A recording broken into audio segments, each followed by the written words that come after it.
couple of aspects that are technical. First, to start here, and the first one will be related to the global foresight and preparing for future trends. At a glance, we can see that equal parts arts and science. Strategic foresight is the methodology leaders rely on in order to achieve goals during major paradigm shifts. Very important to learn to identify, track, and prepare for the future. The economics of climate change, the impact of disruptive technology, and the other macro trends that will drive decision making for the next 30 years is also on the table.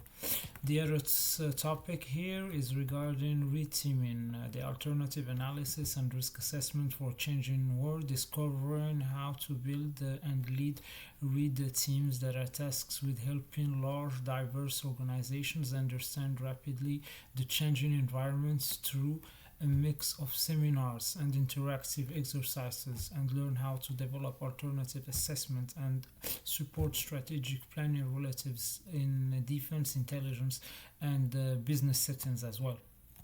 Then there is the context of wargaming, the third one, which is basically constructing simulations and competitive strategy exercises.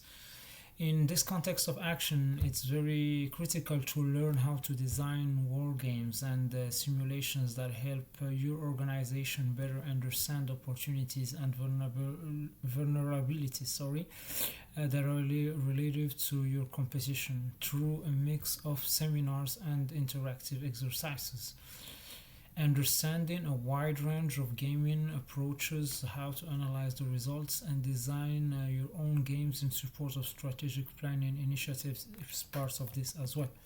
So, if I want to get back in detail regarding the first topic, which is global foresight, preparing for a future trend, we can speak about the fact that it could concern me to senior level professionals that are responsible for helping their organizations predict and prepare for the global macro trends that will drive change for the next 30 years. The premier executive context here for the mid and senior professionals responsible in this context will be to consisting on the issues and trends policies and learn to spot the drivers of change and model future scenarios with renowned insights data and also putting skills to the test in a dynamic crisis simulation. If we want to see this from a theoretical point of view, it will focus on a range of topics and skills that will allow participants in this context of action to understand future trends and their relevance for organizational leaders, develop strategic foresight tools, and learn to anticipate over the horizon challenges and apply the knowledge and skills acquired throughout the learning process into a dynamic crisis simulation. In example,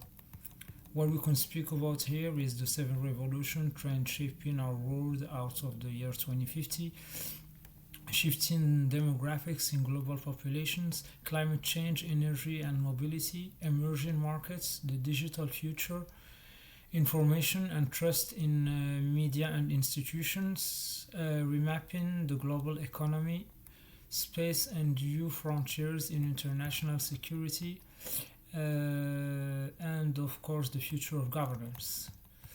This will focus also on trend spotting and analysis, scenario planning and creating future worlds, and crisis simulation and design. Regarding the second topic that I invoked earlier, which is basically the reteaming alternative analysis and risk assessments in this changing world, very practical also to assess and adapt to the rapidly changing environments. And in this context of action, very important to learn how to apply time-tested techniques like argument mapping, assumption checks, pre-mortem analysis, and other methods in order to update baseline forecasts. It will help, of course, understanding the history and role of alternative analysis, apply red team techniques to major defense, intelligence, and human security, in example in public health, economics, governance issues. Organize and run alternative analysis teams tasks with augmenting strategic planning and foresight activity. Among the important topics here that helps deliberate all these objectives is the one of reteaming the history of evolution of alternative analysis. What is the problem? Reteam diagnosis techniques. Are we measuring change the right way? This will be basically the red team calibration techniques. What if we are wrong? Challenging red team techniques as well.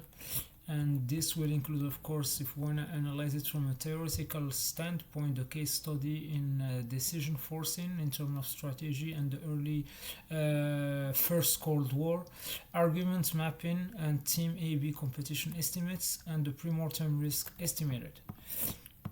Finally, to speak a little bit and deliberate in detail, the wargaming, which is construction simulations and competitive strategy exercises that are designed basically in order to manage and interpret the results of war games and other strategic simulations. A context that could basically help understand a lot of matters for the defense and intelligence communities and apply the lessons of this learning to organizations and industries through a combination of interactive seminars and exercises that will help learn how to design games that basically contribute to the leaders and executives having a better assessment of strategic choices and risks. The goal of this context of action is to help people being able to differentiate the types of simulations they could employ in their organization, design purpose-built games, and analyze and present the results. So this will introduce the professionals to different gaming techniques and methods for designing and analyzing strategic simulation, including understanding the history of wargaming and strategic simulation, analyzing different game designs and their purposes, and constructing games and analyzing results. The evolution of wargame as a form of strategic analysis is one of the topics to deliberate here. Then there's the one of tabletop games generating theories of change and uncertain environments. The matrix games, seeing trade-offs in competition, and the war game experiments bridging data, science, and creativity in gaming. Of course, there is also a designing workshop that could help here in order to understand how to build your own game. So all these are important, like I said, for professionals. It helps building a lot of things in the community of counterterrorism, intelligence, and security. And it could help also in the context of diplomatic affairs when I speak about the US Department of State, and this will include the people that are basically operating in the following: the consular officer, context, the public diplomacy officer, the management officer, the political officer, and the economic officer, as well as the FSOT.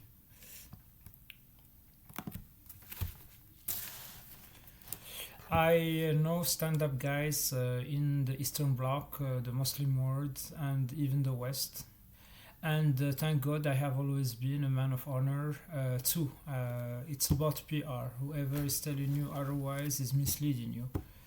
But I do against the blinding arrogance, hypocrisy, and denial to justify the failure to act that we live nowadays. History goes on. I'm not going back to the Oath of Strasbourg of the year 842 or the Treaty of Tordesillas of 1494 to speak about cooperation between nation states and basically the work of country groupings. This is the ancestry of this context of action. I'll just focus on modern history. We had the Game of Coalition until 1914. We had the League of Nations after that, and history keeps going on, like I said. Russia is not my enemy. I always say that. Ukraine, a country that I have nothing against. I even had a classmate from Sevastopol that studied with me in France in the 2000s. I liked him. Ukraine is no longer the center of this conflict. The world structure will change. Things will never be the same. In the United States, neither. It's not even about Donald Trump. I deliberated with the steering committee the unwillingness to politicize our executive actions vis-à-vis the world and vis-à-vis the United States. The beef was quashed. The cost of my life to be continued.